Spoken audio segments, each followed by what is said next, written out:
Have you ever had the experience that you're speaking to somebody, you're discussing something with them, and they don't really seem to be properly engaged? They're thinking about something else, they're distracted, they're looking at their cell phone, they're not paying attention. And it's really an irritating feeling. You want them to give you their undivided attention. Well, this is exactly what Moshe seemed to be saying to the Jewish people in this Parshat Haazinu. And this is just before he was taking his leave of them. And he says to the Jewish people, Simu levavchem. When it comes to Torah, Simu levavchem means take the matter to heart. Apply your heart.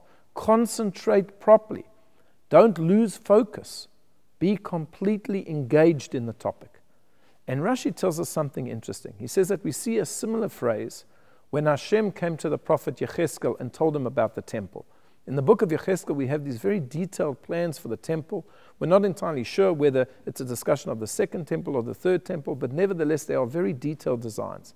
And there the prophet was told also, Sim Lev, take it to heart, concentrate properly.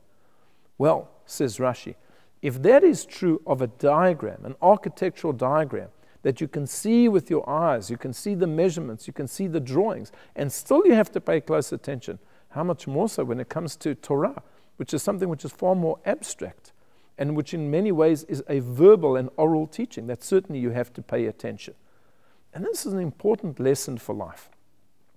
An example that Rabbeinu Yonah gives us in his book Sharei Tshuva, when he's speaking in fact about the law of shchita, of slaughtering an animal. And one of the very difficult aspects that a shochet has to deal with is his knife. According to Jewish law, the knife has to be super sharp, razor sharp. It cannot have any nicks in it whatsoever, because if you nick the animal, you cause it to die by strangulation, and it has to be a clean cut. And therefore the shochet has to run his fingernail up and down the blade to feel if there are any nicks whatsoever. And Rabbeinu Yonah says, he says that sometimes the shochet, the slaughterer, will do this once, twice, 3 times, and he won't feel any nick. And then when he pays attention, he'll feel the nick, and you'll see that the knife has to be sharpened. Well, what's the difference? He's doing exactly the same thing he did before. He's running his fingernail up and down the knife. No, the difference is how much was he concentrating? Our senses in which we engage with the world, be it the sense of touch or smell or sight or hearing, will work depending on how much we concentrate. Sometimes there could be a sound, but we don't really hear it. But when we concentrate, when we listen carefully, we could perhaps hear the sound of a little bird chirping. We look into the distance. Perhaps we're on some type of a tour, we're walking, we're speaking to our friends. Somebody says, look out there in the distance, there's an animal. Oh, we don't see it, but when we apply our minds and we look and we see, then we can spot it. And then we can see that which is in the distance.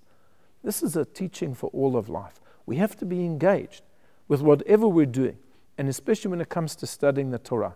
Torah can be an incredibly difficult thing, but it perhaps becomes even more difficult when we don't properly focus ourselves. And therefore our great leader Moshe Rabbeinu, Moses, tells us, Simu levavchem, take the matter to heart.